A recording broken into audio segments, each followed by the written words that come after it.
Hey everybody, I'm Sarah Day. I manage the documentation team at LaunchDarkly, and this is a 5-minute version of a 10-minute talk I gave at work that I'm going to give really fast, 5 minutes, 13 slides. Let's go. Why am I qualified to talk about this? I'm not a therapist. I'm not a professional. I've seen plenty of them, but I'm a technical writer. And so I've been the person who has to write these sorry your data got stolen email. And I've also spent 5 years working in the ticketing department at Burning Man, where every year we have to tell people that the bootleg tickets they bought in the Costco parking lot at Reno are not actually real and they can't come to Burning Man this year.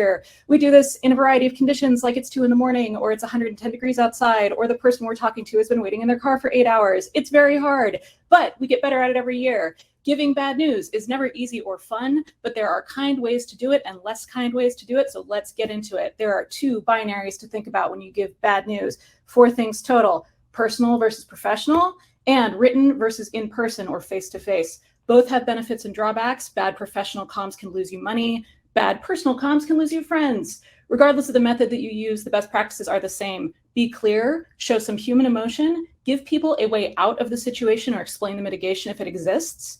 Don't be vague, don't make it about you, and give them real tools to work through the problem. Don't speculate about what might happen or hope aloud that it might get fixed, or just drop a pile of bad news in someone's lap and tell them like, oh, it's too bad, I gotta go bye. Giving bad news sucks, it's really hard to do, but you can do it in a way that feels empowering and dignifying to the person who receives it.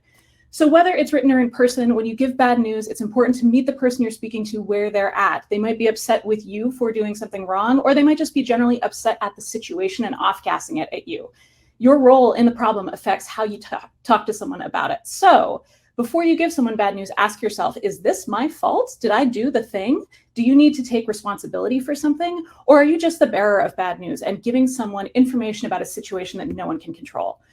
So when you give someone bad news about something that is actually your fault, you are basically introducing a wound to the relationship that you have with that person. This is true with roommates, with family, with friends, with customers, with coworkers, whatever. So when you communicate the bad news, do it with a mind towards repairing the relationship if you can.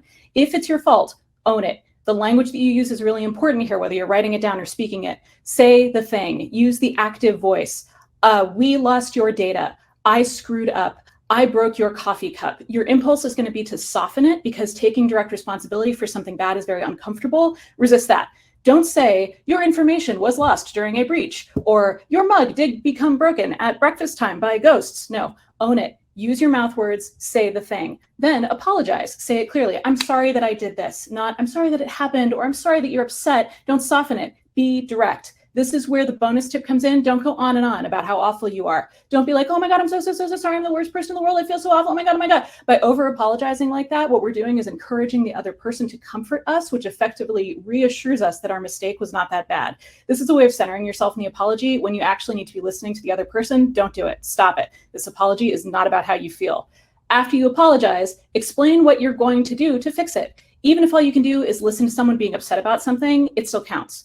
Okay, so if it's not your fault, for example, if someone's Burning Man ticket blows away in the wind. It's not the Costco workers' fault that they ran out of toilet paper in 2020. Here, you want to affirm what is objectively true. No, you cannot go to Burning Man without a ticket. No, we do not have any toilet paper. You can sympathize with them. I know this is really stressful. I'm sorry I can't help you. I wish there was toilet paper too. I understand why you're upset, but the news is still bad. Folks may try to negotiate around it if they feel like you are not directly at fault, which is why it can be useful to restate what's objectively true. If you can, offer them an out. We'll get another shipment of toilet paper tomorrow. There might be toilet paper across the street at Safeway. Your ticket might be caught in the trash fence. Why don't you go look for it? If you've worked in customer service, you might understand that you may have to take responsibility for something that isn't your fault just to make the conversation stop or maintain a good relationship with the person that you're speaking to. In the tech industry, when you're doing customer comms about a tech problem, like you will probably have to take responsibility for it because not doing so will look like you're trying to avoid blame. I'm gonna skip this slide. Let's see.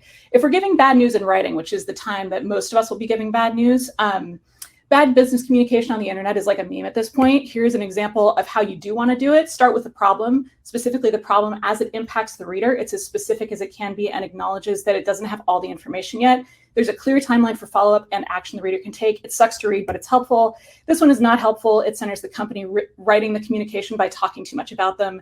It buries the disclosure about this security breach in a long paragraph, so it's hard to find, and it's not actionable. It gives you bad news and basically tells you to wait. Don't write like this. For more examples of bad business comms, check out sorrywatch.com, which is not my project. It's just something that I really admire. Thank you all very much. I hope this was helpful. Boom, 12 slides, 5 minutes.